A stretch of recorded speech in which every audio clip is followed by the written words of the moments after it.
Welcome to Epic English Podcast in Context. This is episode 12.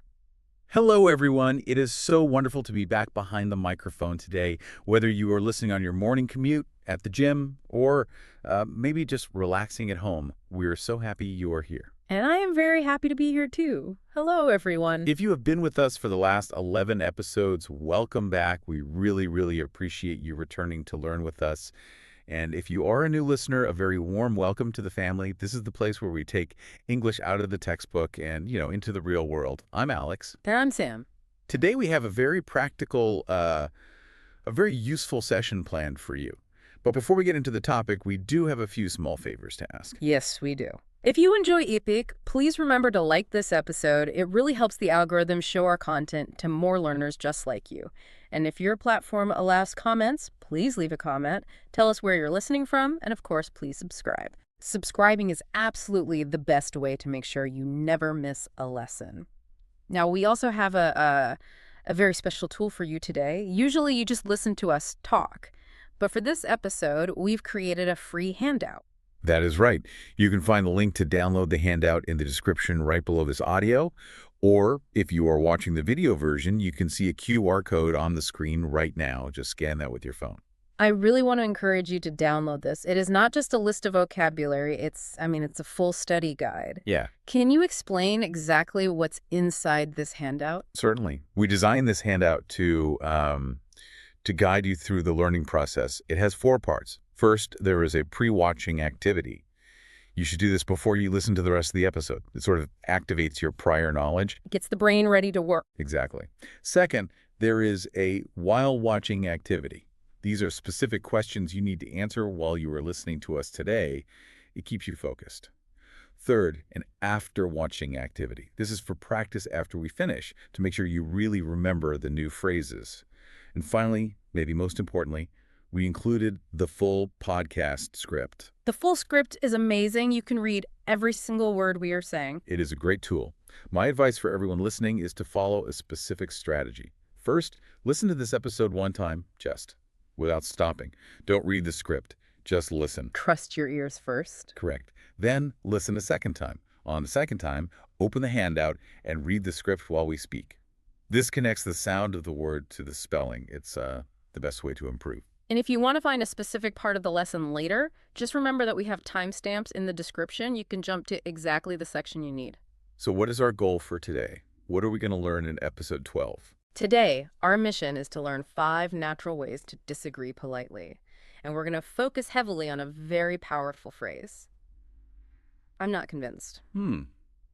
Disagreeing is a very delicate art. It can be so difficult. It is difficult. I often feel bad when I disagree. I don't want to be rude, I don't want to make the other person angry. That is a very common feeling. Yeah. But in business and in life, you have to disagree sometimes. If you agree with everything, you're not being honest. The trick is to disagree with the idea, not the person. So today, we will look at 5 expressions that help you do just that. We have a clear roadmap. We will look at 5 expressions. We will do role plays for each one. We'll discuss common mistakes, and we have a quiz. I'm ready. Let's look at the first expression. The first expression is, I'm not convinced. I'll say that clearly. I'm not convinced. I'm not convinced. This is such a great phrase. So what is the situation for this? When would we use it? This phrase is perfect for debates or work discussions. So imagine you are in a meeting. Everyone is sharing ideas. You need to make a decision, but you're not quite ready to say yes. And what does it actually mean? Does it just mean, no, I hate it? No. It is not that strong. It literally means, I need more proof. Or, I am not 100% sure you are right yet. Think about a courtroom. A lawyer has to convince the jury. If the jury says, I'm not convinced, they are saying, you haven't done your job yet. Show me more evidence. I like that. It shifts the pressure to the other person. You aren't being negative. You are just asking for more, quality information. Precisely. And that is why it is polite. It is direct, but it is not rude. You are challenging the idea, not the person. But we have to talk about tone. Tone is everything in English. It is. This phrase requires a thinking tone. You cannot say it aggressively. If you say, I'm not convinced with a loud voice. Yeah, that sounds like a fight. It does. Sounds like you are calling the other person a liar. Exactly. Instead, you need to sound thoughtful. You should pause slightly. I'm not convinced. It shows you're really processing the information. Okay, let's look at some examples to make this clear. Okay, here is example A. This is a work situation. Imagine a colleague presents a marketing plan. They want to spend a lot of money on television commercials. But you think social media is better. You don't want to say, television is a bad idea. Right, because that just shuts down the conversation completely. So instead, you say, I'm not convinced this is the best use of our budget. I'm not convinced this is the best use of our budget. That's good. It invites them to explain why they think TV is good. Yeah. It keeps the conversation open. Exactly. Okay, here is example B. This is for friends or daily life. Imagine a friend suggests a new restaurant, but you've seen the menu and it looks very expensive and maybe not very tasty. And you don't want to waste your money. Right. Your friend says, let's go to the Burger Palace. You say, I'm not convinced it's going to be good. I'm not convinced it's going to be good. It is honest, but it's not an attack on your friend's taste or anything. Shall we try a role play? Yes. Let's do role play 1. We are at work. I am going to suggest a timeline for a project. And I am being, let's say, very optimistic. Okay, I will react. Okay, I have looked at the schedule. I think we can finish this entire project in just 2 days. It will be easy. I'm not convinced that timeline is realistic. We have a lot of work to do. That was good. You didn't say you were crazy. You just said you weren't convinced. It made me think, okay, maybe I need to check my math here. Exactly. Okay, let's do role play 2. We are friends. I am going to suggest a movie. Okay. Hey, we should go watch that new movie about the sad clown. So the trailer looks amazing. I don't know. I saw the reviews. I'm not convinced it will be very interesting. And that is perfectly polite. You expressed your doubt clearly. So what is the common mistake that learners make here? The biggest mistake is being too aggressive or too absolute. Learners often say, you are wrong, or that is false. Ouch. You are wrong. That hurts my feelings just hearing it. It stops the collaboration. It creates a conflict. Instead, use I'm not convinced to sound objective. It makes you sound smart, logical, and open to discussion. Okay, listeners, now it is your turn. We want you to practice speaking. I will say the phrase, and I want you to repeat it during the pause. Try to use that thinking tone. Ready? I'm not convinced. One more time. I'm not convinced. Good. Now we have our first quiz question. Remember, do not answer out loud. Think about the answer, and later you can write it in the comments. What is the scenario? You are in a debate club at your university. It is a fun competition. The topic is pets. Someone on the O team says cats are much better pets than dogs. You love dogs, and you need more proof from this person. Which phrase is best here?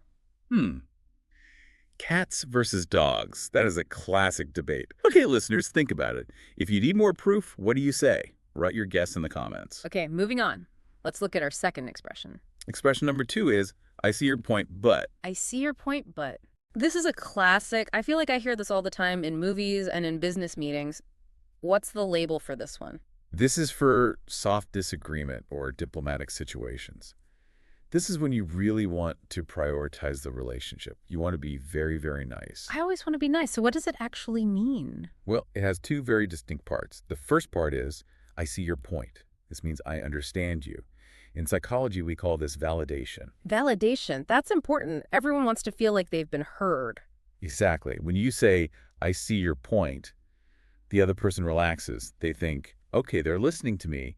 Then you use the second part, but. The but is the bridge. Yes. The but connects their idea to your disagreement. So you say, I understand you, part 1, but UT, here is my idea, part 2. It's like a sandwich. A nice piece of bread, then the meat of the disagreement in the middle. That is a great analogy. The politeness level here is very high.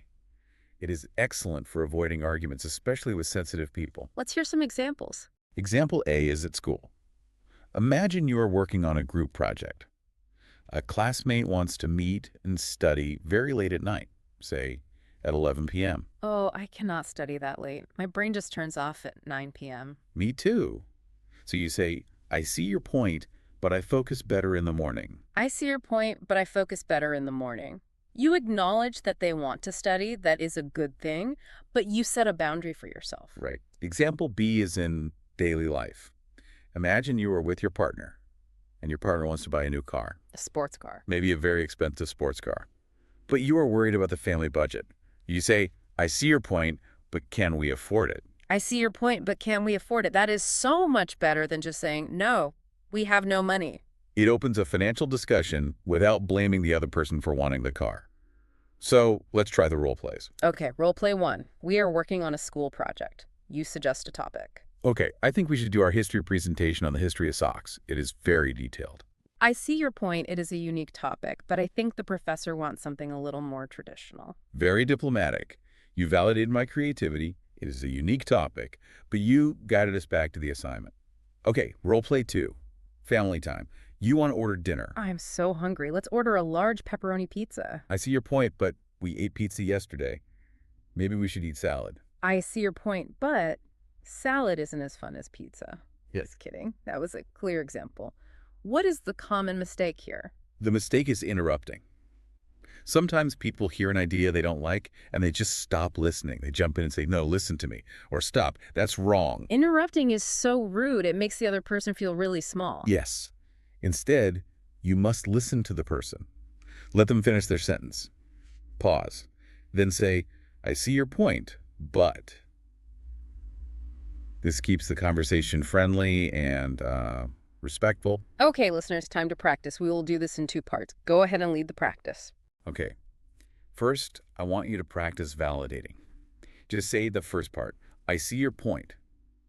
Now add the bridge in the disagreement. I see your point, but... Great job. Now let's look at quiz question 2.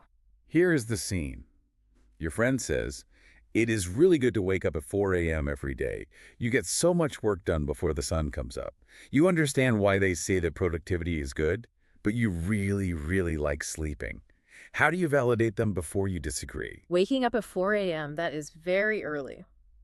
Okay, listeners, how do you start your sentence to be polite? Don't give the answer yet. Write in the comments later. Now let's go to our third expression. Expression number 3 is, I don't quite agree. I don't quite agree. This uses a very special word, quite. Q-U-I-T-E. What does this word do in the sentence? It is a softener. If I say I don't agree, it is like hitting a wall. Boom. Stopped. It is very hard. It sounds so final. Yes. But if I say I don't quite agree, it means I don't completely agree. It creates a small space. It suggests that maybe we agree on 80%, but not the last 20%. So it is for neutral or everyday discussion. Yes. It is neutral. It is not super formal, but it is not slang either. It is just polite English. It protects the other person's feelings because it isn't a total rejection. Oh, let's look at example A. Example A. You are at work or school discussing the answer to a test question. Your friend thinks the answer is A. You think it is B. You say, I don't quite agree with that answer. I don't quite agree with that answer. It sounds calm. It sounds like you were just comparing notes. Example B. Daily life. You were discussing sports. Your friend says, the blue team is the best team in the world. You say, I don't quite agree that they are the best. It leaves room for opinion. It isn't a fight. It is just a difference in taste. Exactly. Let's do the role plays. Role play 1 at work. You are showing me a design for a poster. You think it is finished. Okay, look at this poster. It is done. It looks perfect to me. I don't quite agree. I think it needs more color in the corner. Okay, that was gentle. I am not angry. I am willing to look at the color again. Role play 2, at a cafe. You have a strong opinion about coffee. You know, everyone knows that coffee is much better without sugar. Sugar just ruins the flavor. I don't quite agree. I love sugar in my coffee. See? No fight. Just a difference. What is the mistake here? The mistake is speed and volume. Learners often get excited or defensive and say, I disagree too quickly or too loudly. I disagree. Whoa, that is a bit scary. It feels like an attack. Sorry? It's okay. The correction is to add quite. It slows you down. It softens the blow. It forces you to be more measured. Listeners, let's try it. Add quite to your sentence. Repeat after me. I don't quite agree. One more time. I don't quite agree. Excellent. Let's move to quiz question 3. Here is the scenario. You are talking about music with a friend. Your friend says, pop music is the best genre in the world. Nothing else is good. You have a slightly different opinion. Maybe you like jazz or rock. What is a neutral way to say you don't 100% agree? Remember, you want to be neutral, not angry. Think about the word we just learned that acts as a softener. Okay, keep that answer in your head. Let's move to expression number 4. Expression number 4 is, I have a different perspective on this. Ooh, this sounds fancy. I have a different perspective on this. It is a bit sophisticated. This is for professional meetings or intellectual conversations. What does perspective mean in this context? Perspective means viewpoint or angle. Imagine we're looking at a statue in a museum. I am standing in the front, you are standing in the back. We see different things. I see the face, you see the back. Exactly. Are you wrong? No. Am I wrong? No. We just have different perspectives. I love that image. So when you use this phrase, you aren't saying the other person is wrong, you're just saying you see the problem from a different angle. Yes. It is very professional and calm. It elevates the conversation. It makes you sound like a leader because you are considering multiple angles. Let's see example A. You are in a business meeting. Everyone is discussing why sales are down. One person says it is because of the economy. You say, I have a different perspective on this. I think it's the marketing. I have a different perspective on this. It sounds like you have data. It sounds like you have analyzed the situation. It does. Example B, discussing the news. Someone gives a strong opinion on a news article. You say, I have a different perspective on this issue. It sounds very mature. It invites a deeper conversation. Let's try the role plays. Role play 1, we are in an office. You are analyzing a chart. Look at this chart. It clearly shows that customers prefer the color red. That is interesting, but I have a different perspective on this. The new data shows they actually prefer blue. Very professional. You brought new information without being rude to me. Role play 2, a serious discussion about life values. I think the most important thing in life is working hard and making money. I respect that, but I have a different perspective on this. I think spending time with family is the most important thing. That was a deep conversation. It was. But notice, we did not fight. We shared perspectives. We enriched the conversation. What is the mistake people make in these serious conversations? The mistake is saying, you don't understand, or you are missing the point. You don't understand. That's so condescending. It sounds very arrogant. It makes the other person feel stupid. Instead, shift to, I have a different perspective. It keeps the focus on your view, not their lack of understanding. It is much safer. Listeners, this is a longer word. Perspective. Perspective. Let's practice saying it. Repeat the word first. Perspective. Yeah. Now, the full phrase, I have a different perspective on this. Very good. That is a power phrase. You could use it in your next job interview to impress the manager. Speaking of which, here is quiz question 4. The scene. You are in a job interview or a formal meeting. You want to show you're smart and professional, but you need to disagree with something the interviewer said about the industry. Which phrase makes you sound professional? This is a high-stakes situation. You need the best phrase. Write your guess in the comments later. Now we have arrived at our final expression. Expression number 5. Expression number 5. I'm afraid I disagree. I'm afraid I disagree. Why are you afraid? Are you scared of me? No. In this context, I'm afraid does not mean fear. It doesn't mean I'm shaking with terror. It is a special polite phrase. It effectively means, I am sorry that I have to disagree. Ah, I see. So it is like an apology before the disagreement. Yes, it is very common in British English and also in formal customer service situations. It is for formal, polite, or serious discussions. So you would use this with your boss? Yes, with superiors. Or if you work in a hotel or a bank and you have to say no to a customer. It's a very formal, polite no. Let's look at example A, your boss. Your boss says, I need you to finish this huge report by Friday. But it is impossible. You have too much work. You cannot say no way. That would get me fired. Right. So you say, I'm afraid I disagree. We cannot finish by Friday given the current workload. I'm afraid I disagree. It softens the bad news. It shows you wish you could say yes, but you just can't. Example B, formal service. A customer asks for a full refund, but it is against company policy. You say, I'm afraid I disagree. We cannot do that. It protects the employee while still being polite to the customer. Let's do the role play. Role play 1. You are a professor. I am a student. Okay. I will be the strict professor. Professor, I think I deserve an A on this test. My answer was very creative. I'm afraid I disagree. The answer was incorrect according to the textbook. It sounds so final. You are polite, but you are the authority. I can't really argue with that. Yes. Role play 2, a business negotiation. I propose a price for your company. I will give you $1 million for your company. I'm afraid I disagree with that valuation. My company is worth much more. Very polite, but very firm. You maintained your dignity. You didn't get angry. You just stated your position. What is the common mistake here? The mistake is getting emotional or using weak language like, that's a stupid idea, or just, no way. Or saying, are you crazy? Definitely don't say that to your boss. Use, I'm afraid I disagree, to maintain respect and hierarchy. Listeners, let's practice the formal tone. Stand up straight, shoulders back. Imagine you were wearing a suit. Repeat after me. I'm afraid I disagree. Very classy.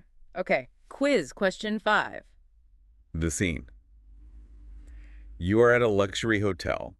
There is a mistake on your bill. You are talking to the manager. You need to be very polite but also very firm that the bill is wrong. Which formal phrase should you use? This is a useful one for travel. Think about it. Which phrase is the most formal? Okay. We have covered all 5 expressions. That was a lot of great vocabulary. It was. Let's wrap this up. Can you recap what we learned? Certainly. Let's list the 5 expressions again, just in the order we learned them. Number 1, I'm not convinced. Number 2, I see your point, but... Number 3, I don't quite agree. Number 4, I have a different perspective on this. And number 5, I'm afraid I disagree. 5 amazing tools for your English toolbox. Now remember those quiz questions? We asked you 5 questions. We did. And we want you to post your answers in the comment section below. Tell us which phrase you would use for the cat versus dog debate, the 4 a.m. wake-up call, and all the others. And we will be in the comments. We promise to reply and tell you if you are correct. Yes, we love reading your comments and seeing you help each other. Also, here's your study plan for the rest of the week. You listened to us once. Now download that handout, read the script, and listen to this again. Reading and listening at the same time is the best way to connect the sound to the spelling. It will help your pronunciation so much. And please join us for the next episode of EPIC. We have more great topics coming soon to help you master English in context. Thank you so much for listening. Keep practicing, keep disagreeing politely, and we will see you next time. Goodbye, everyone.